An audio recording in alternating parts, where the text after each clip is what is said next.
Shalom, meus irmãos.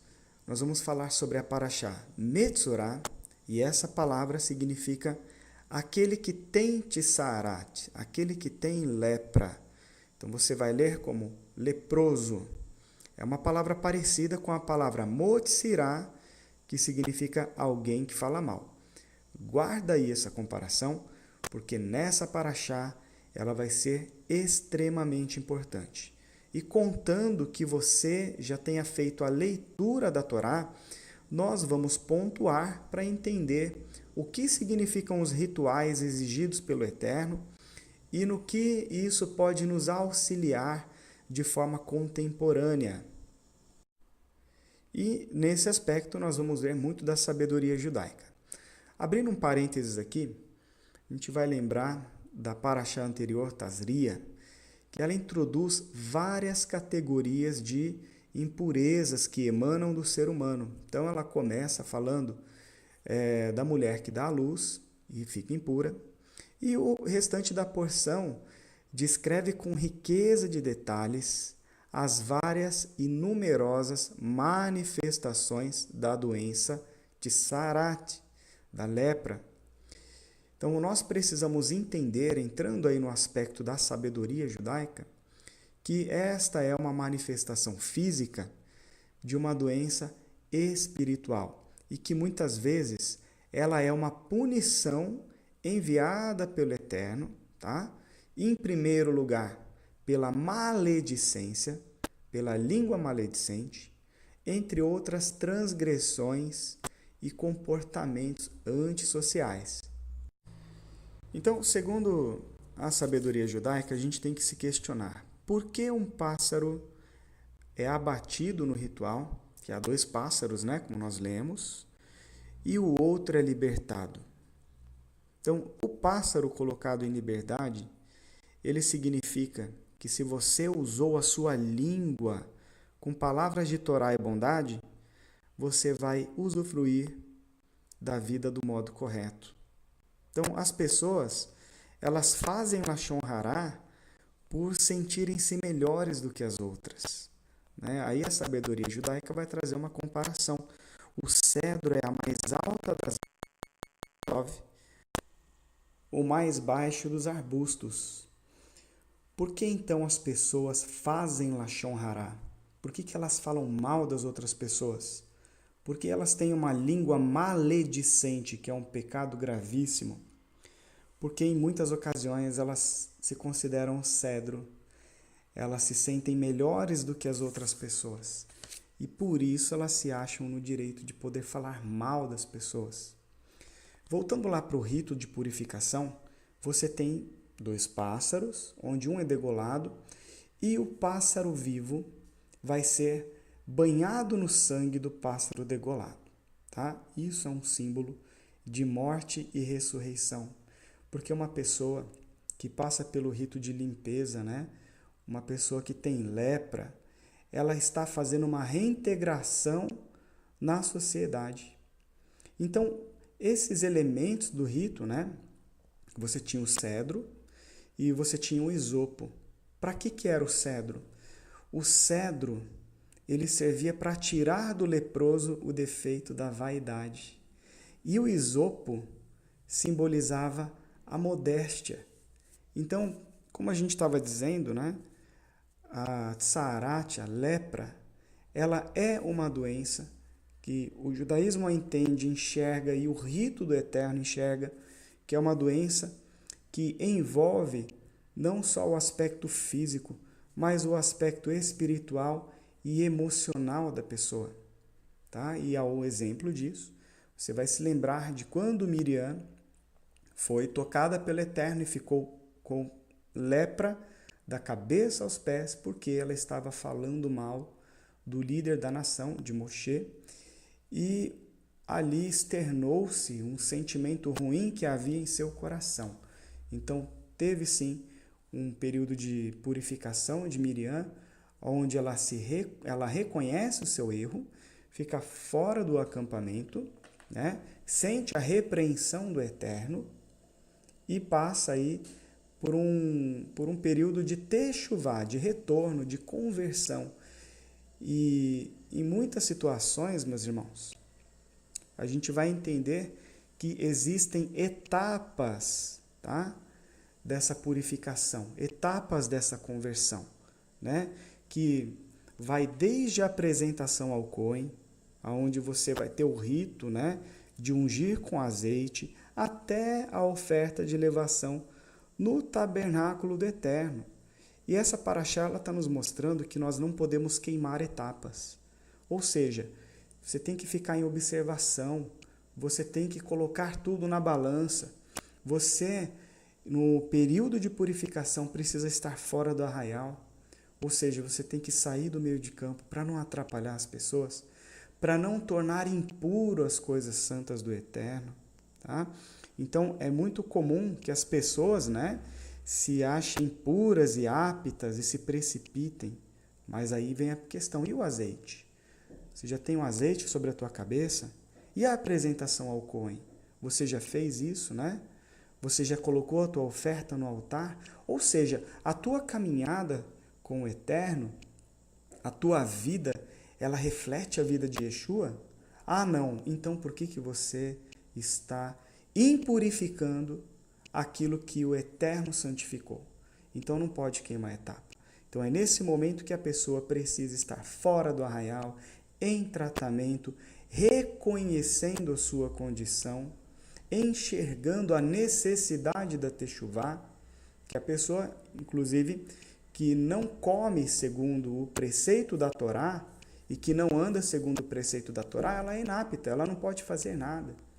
É a pessoa que não cumpre o mandamento do Eterno, ela nem conhece Yeshua, segundo João. Então, se você não busca um caminho de techuvá, você está inapto. E nós temos o salmo que, esse no caso é o meu salmo preferido, Salmo 50, que diz o seguinte. Nós vamos pegar a partir do verso 7 que diz: Purifica-me com esopo e ficarei puro, lava-me e ficarei mais branco do que a neve. Aqui Davi está fazendo menção a Paraxá Metzorá e o rito de purificação de um leproso, aonde você tem a purificação com esopo, aonde essa purificação vai trazer modéstia, o reconhecimento, né, da nossa pequenez, e também o ato da tevilá, a imersão, a lavagem do nosso corpo, a imersão do nosso corpo, e que não deve ser compreendida como um ato físico, é além do ato físico. Faz-me ouvir júbilo e alegria para que gozem os ossos que tu quebraste. Então, aqui também ele está fazendo menção a todo esse contexto da Paraxá. Por quê? Porque a Tsarat é muitas vezes entendida, compreendida, enxergada como um castigo do Eterno. Tá?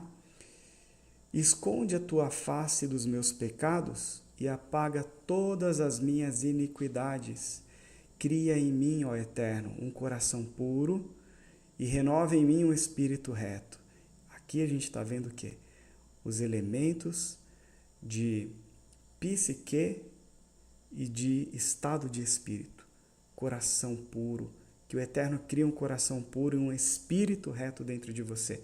Então não é simplesmente uma questão de problema físico, tá? Você está passando por todo um rito e um ato de purificação que vai torná-lo um novo homem, que vai representar, como nós estamos vendo ali, o pássaro vivo, a morte e a ressurreição, ou seja, uma reintegração de uma pessoa que nasce para uma nova mentalidade, de uma pessoa que nasce para uma nova conduta, que passa por uma transformação e não simplesmente uma cura de uma doença física.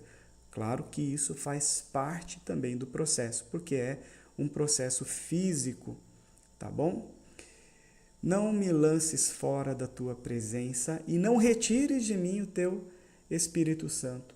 Não retire a Ruach HaKodesh de mim. Torna a dar-me a alegria da tua salvação e sustém-me com o espírito voluntário. É muito interessante esse verso 12, por quê? O que é o espírito voluntário? O que é uma pessoa enferma? O que é uma pessoa egoísta? O que é uma pessoa que se acha melhor do que as outras? E o que é uma pessoa com espírito voluntário? Pessoa que tem o espírito voluntário, ela se sente na obrigação de fazer pelo próximo.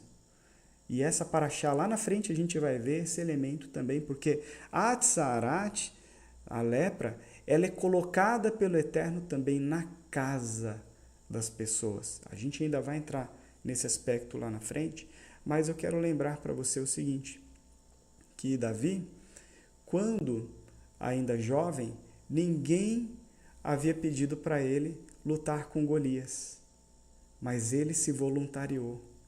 Ele ergueu a mão e falou, eu vou lutar contra Golias. Davi, quando jovem, né, quando Saul pede 100 prepulsos de filisteus, ele traz 200. Ninguém pediu 200, mas ele vai lá e traz 200. Por quê? Porque ele tem o espírito voluntário. Ele era um homem sarado, segundo o coração do Eterno. Então, ninguém precisava ficar pedindo para Davi que fizesse as coisas. Inclusive, uma característica que fala muito sobre quem nós somos, quando a gente tem que ficar pedindo, faça isso, você não pode fazer aquilo. Agora, quando você é uma pessoa, né, que observa a necessidade do próximo, que observa a necessidade da congregação, que olha para o mundo ao teu redor e não fica inerte, quando você tem espírito voluntário, você faz toda a diferença. Você transforma o mundo ao teu redor.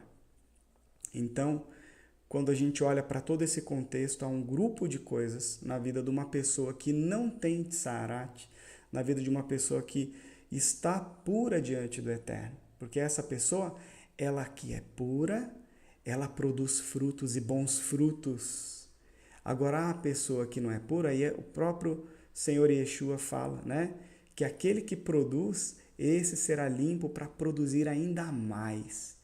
Mas aquele que não dá frutos, esse é cortado e lançado no fogo, é destruído. Então aqui há todo um contexto, um conjunto que vai representar essa questão da tsarat. Aí a gente vai lá, estamos aqui vendo o capítulo 14 da Parashá Metzorah, mas ali no verso 34 dele, então a Parashá fala assim, porém chaga de lepra nas casas da terra de vossa possessão. Verso 44, pula lá 10 versos. Ela é lepra maldita na casa, ela é impura, derrubará a casa. Por que o Eterno coloca lepra na casa de uma pessoa? Tá? Por que ele considera aquela casa amaldiçoada e manda derrubar a casa, né? Existem muitas situações na casa, na família, que tornam essa família amaldiçoada e que tornam a casa, porque a gente não pode separar, amados. O homem ele é composto de corpo físico e espírito. Não existe homem sem espírito, não existe homem sem corpo físico. Então essa ligação, esse elo, né, do físico e do espiritual, ele sempre é latente, não existe uma coisa sem a outra. Então, quando você olha para uma situação de uma casa linda, a pessoa mora numa mansão, a pessoa mora numa casa próspera, tá? Mas essa casa ela pode ser amaldiçoada pelo Eterno. Por quê? Porque a Shalom reina nessa casa. O Espírito de Adonai habita no meio dessa família. Então, há todo um contexto que nós precisamos considerar, né? E uma casa, ela se torna amaldiçoada principalmente pelo Lashon Hará, tá bom? Então, uma das causas da tsarat, da lepra, é a língua maledicente. Você não pode falar mal das pessoas, porque isso é um pecado tão grave que o Midrash considera esse pecado como um pecado de assassinato.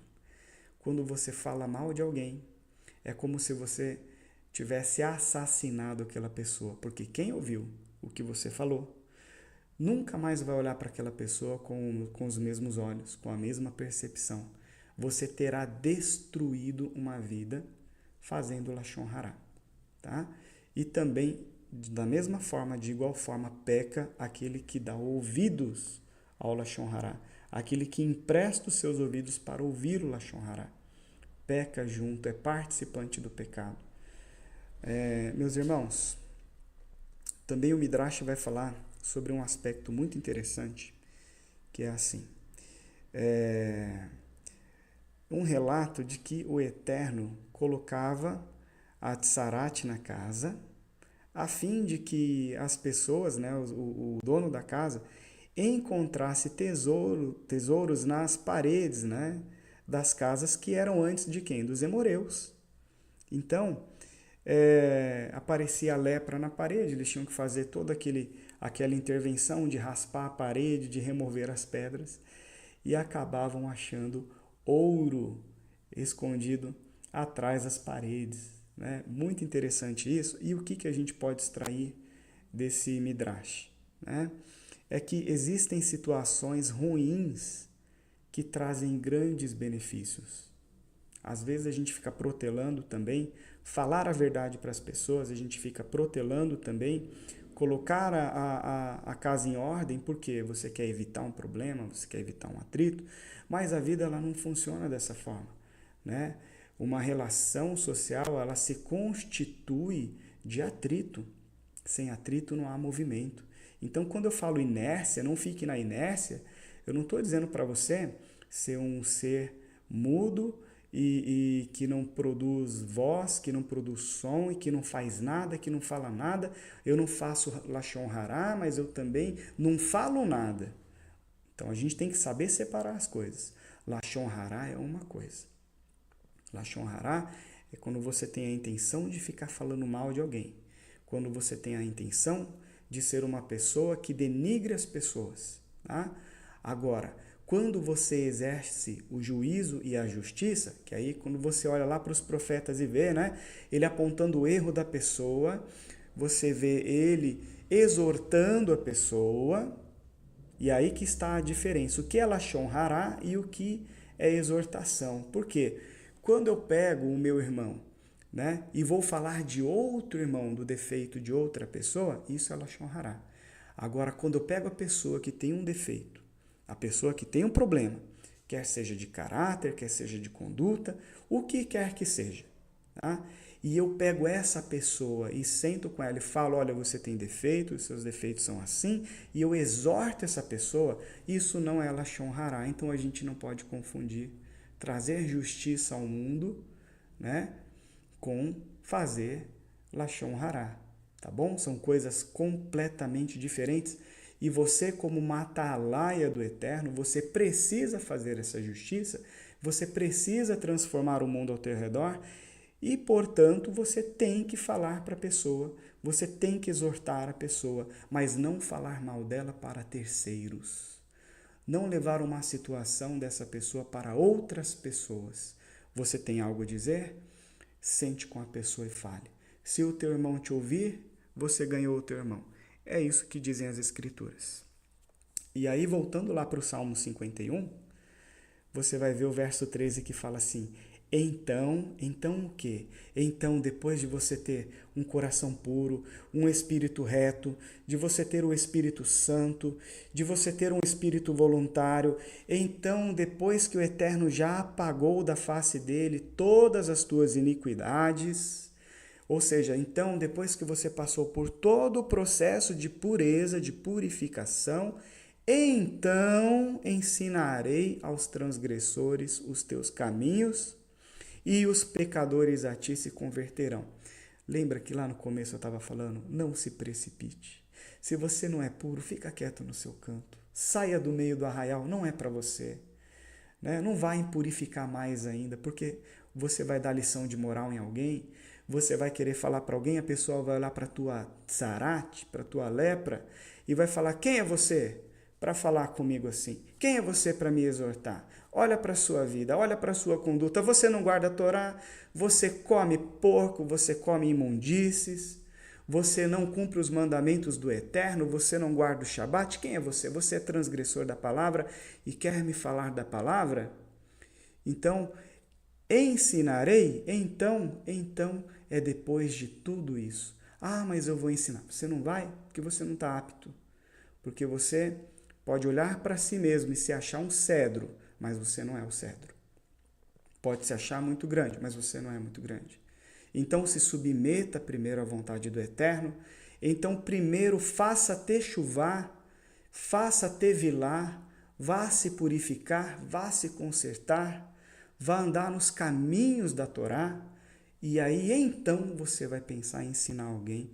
Então algum pecador vai se converter porque vai olhar para a tua vida e vai ouvir a voz do Eterno emanando da tua pessoa, do teu ser, tanto das tuas coisas físicas quanto do Espírito Santo que há dentro de você e que habita sobre você. Então aqui nessa paraxá, esse é entre outros, né, um dos grandes elementos que nós precisamos entender dessa purificação. Você às vezes pensa que você está puro, apto, e na verdade você pode estar com tsarate da cabeça aos pés. Por isso o Cohen precisa te examinar. Por isso o Cohen precisa olhar para você. Por isso você não pode queimar as etapas. Por isso você precisa compreender o que o Eterno está te ensinando nessa paraxá Metzorá. E agora a gente tem um aspecto também, meus irmãos, porque a medicina moderna, né, ela considera que há um relacionamento dinâmico entre corpo e espírito e que diversas moléstias orgânicas, né, não passam de sintomas patológicos de problemas psíquicos. Então aqui nós temos o quê? Um princípio da medicina que na verdade já era conhecido por nossos antepassados, que já sabiam através da Torá e dessa paraxá, Metzorá, né, desse relacionamento entre doença do corpo e da alma, né? Essa relação entre a matéria e o espírito, porque eles estão intimamente relacionados, estão intimamente ligados. Então, olhando para essa percepção, a gente passa a compreender que a pessoa que faz Lashon Hará, que tem a língua maledicente, que é mexeriqueira, que fala mal das outras, ela tem, na verdade, um problema na alma. Ela tem uma enfermidade na alma, porque somente almas vazias, que não sabem falar a respeito de outras coisas, que estão vazias da Torá do Eterno, da palavra do Eterno, somente elas gostam da maledicência, porque elas são antagônicas à vontade do Eterno. Né? Agora, pessoas cultas, inteligentes, elas têm outros temas, né, de discussão, de conversa, tá? Elas têm uma outra conduta. Pessoas cheias do Espírito do Eterno, elas não vivem fazendo Lashon Hará, não vivem da maledicência, elas não ficam se impurificando com este pecado, né? E é como eu já tinha comentado antes, o pecado de falar mal, o Lashon Hará, é pior do que o homicídio, tá?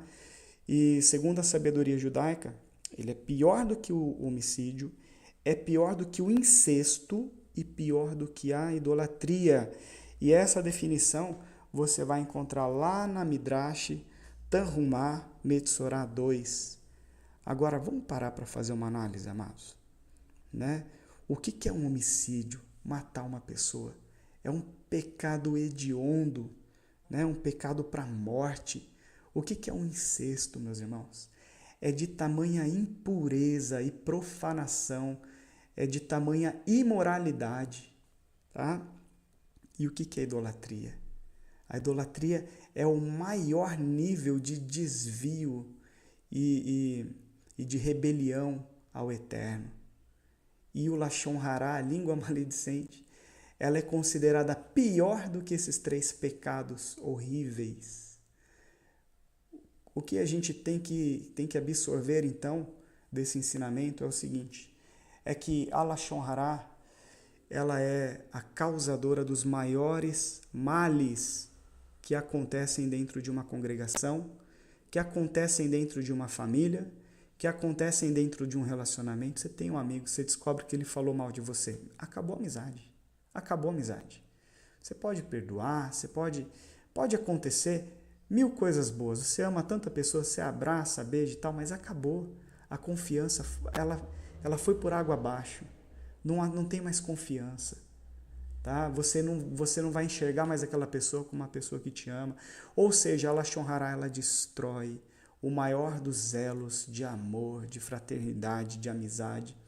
O Lashon Hara, ele destrói uma congregação que ela pode ser a maior congregação do mundo, tá? Porque o provérbio fala, né? O sábio Shilomo, né, filho de Davi, ele fala o seguinte: a morte e a vida estão no poder da língua. Provérbio 18, verso 21. E aí onde você vai ver, né, a explicação de que a língua é um pequeno membro, mas que é como uma pequena chama que pode destruir uma floresta inteira. Então você tem uma congregação enorme, cheia de pessoas, vem uma pequena chama, alguém fazendo o Lashon Hara, alguém falando mal e pronto, destrói toda a congregação. Pode ser uma floresta imensa, ela pega fogo por inteiro e destrói tudo. Você pode ter uma família linda, próspera e de N formas abençoada. Aí vem alguém, faz o Lashon Hara, pronto, quebra a unidade da família, quebra a ligação entre os parentes, destrói toda uma família, separa aquilo que o Eterno fez para ser unido. Né? Você tem também dentro do matrimônio a mesma situação, casais que se separam porque alguém fez Lashon Hara, alguém falou mal, ao invés de sentar e conversar e colocar as coisas em ordem, em vez de exortar e de caminhar para a construção, em vez de ter progresso, em vez de ter justiça, em vez de colocar a retidão, né, de renovar o espírito reto entre o casal, entre a conduta de um e do outro, não. Aí a pessoa vai lá e fala mal, a pessoa vai lá e destrói tudo. Tá? É muito, muito interessante, amados. E muito importante essa questão do Lashon Hara. Não podemos fazer Lashon Hara, não podemos aceitar pessoas no nosso meio com tsarat. Essas pessoas precisam ficar fora do arraial e se cometer um pecado de Lashon Hara no meio da congregação, essa pessoa tem que ser exortada, essa pessoa tem que ficar em quarentena e essa pessoa, se permanecer no seu pecado, ela não pode profanar a santidade do Eterno que há em nós, portanto, essa pessoa tem que ser excomungada da congregação. Aí alguém vai ouvir esse áudio e vai falar assim: puxa, como o Renato é duro, como ele é severo. Mas nós temos uma alegoria muito simples, né? O que acontece quando você põe uma laranja podre no meio das laranjas boas? Quando você coloca uma coisa impura no meio das coisas puras. Essa paraxá, ela vai te ensinar que se há uma impureza em você, e você sentar num lugar, aquele lugar fica impuro, e se outra pessoa sentar lá onde você sentou, ela também fica impura. Então, se você tem um impuro transitando no meio da tua congregação, acabou. Você tem que estancar o mal. Você tem que cortar o mal pela raiz. Ah, irmão, mas é uma alma. Amados, amados, amados. As almas estão no nosso meio para se converter, para que você ensine os transgressores os teus caminhos, ó Eterno. Né? E os pecadores a ti se converterão. Agora, quando aquela pessoa fica ali só para tornar aquele ambiente espiritualmente inapto, não é o lugar dela. Tá? Não é o lugar dessa pessoa. Lugar de leproso é fora do arraial. Se você está leproso, faça techuvá. Se você está impuro, faça tevilá em nome de Yeshua e se torne um novo homem, e se torne uma nova criatura. E nasça novamente. Venha fazer o rito da tenufá. Você precisa passar por essa purificação, né, e ser como aquele pássaro, que é um símbolo da ressurreição. É o símbolo de algo novo. No capítulo 15, então, você vai ter sobre a pureza, sobre o fluxo que sai da carne do homem e o torna impuro. E fazendo um parênteses aqui, Yeshua ele fala em Marcos 7, verso 15, que não é o que entra no homem que o torna impuro, mas é o que sai do homem. Por quê? Porque ele está falando dessa paraxá Metzorá. Yeshua estava explicando que o que deixa o homem impuro é o que sai dele, ou seja, o fluxo que pode sair do homem.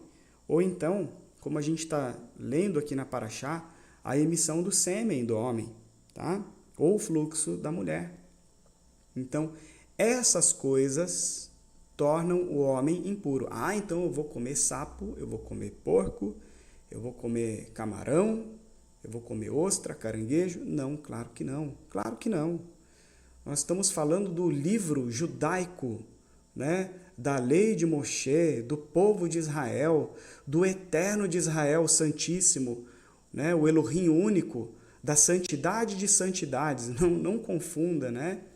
Isso com qualquer impureza ou abominação que os povos que não servem ao Eterno vivem, né, e fazem. Não confunda, por favor. Né? Nem a Torá falou isso, né, que você deve comer o que é impuro, nem Yeshua falou isso. Como a gente já estudou antes, né, você tem ali versos nesse capítulo de Marcos que estão adulterados e que estão faltando. Tá? Então, em primeiro lugar, a gente tem que entender que o Eterno ele separa o santo do profano. Verso 31, lá do capítulo 15, diz assim: E separareis os filhos de Israel de suas impurezas. Ou seja, o Eterno não quer você no meio da impureza. Né? E não morrerão por suas impurezas ao contaminar minha morada que está no meio deles.